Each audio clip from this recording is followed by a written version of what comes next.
Now, in this part, we are going to talk about two new conditions in Laravel, which are whereAny and whereAll. So let's see an scenario.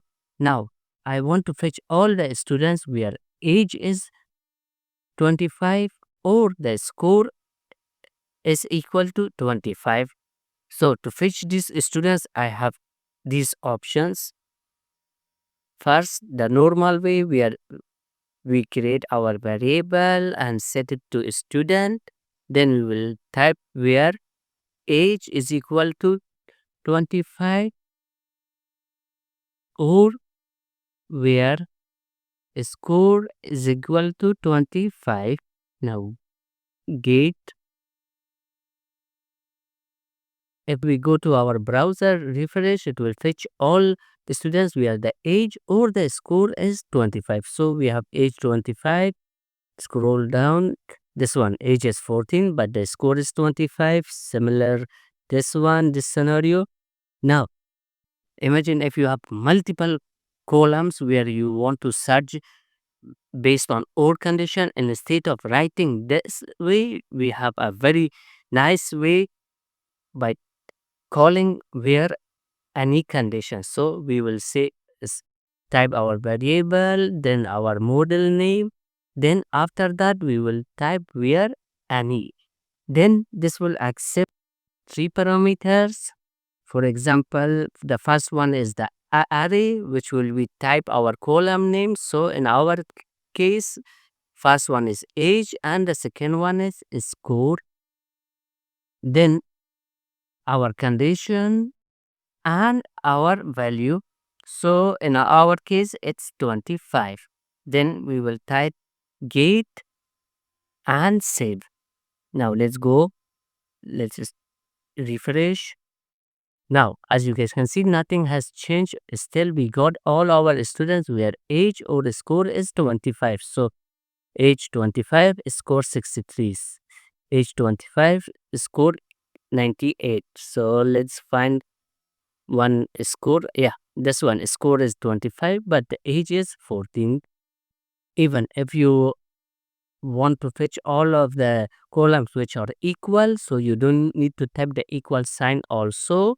Just by typing that your column names and your value, it will do the same.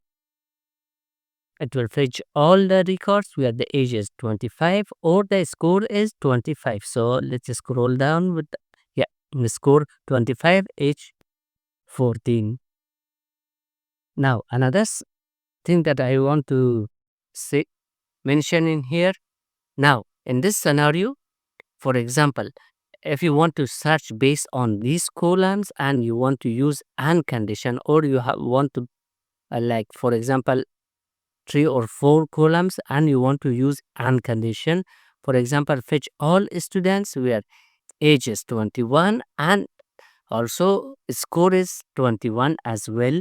So in normal way, what we do is we create our variable and call our model.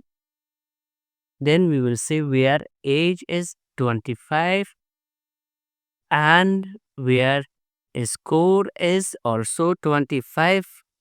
Or you can add, for example, the ID as well. So for example, ID is also 25, then get. Now if we refresh, okay, we don't have, so let's change the ID 25 to meet our condition.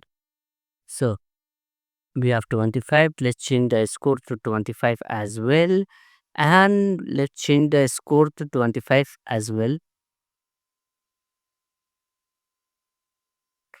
Now let's go back, refresh, we got our record, but instead of writing this that much, we have where and condition. So we will type items is equal to our model colon where, sorry, where all. And so instead of writing that many wheres, we have where all. Then similar to where any, it will accept three parameters. The first one is an array of our column names. So in our case, age, score, and ID. These all should be equal to 25. Now let's type gate. Let's go back, refresh. Nothing has changed. Still, we got our record. Same as whereAny. If you are using equal, so no need to write this. It's, it will still work. So let's refresh. We got our record where the ID and the age and the score equals to 25.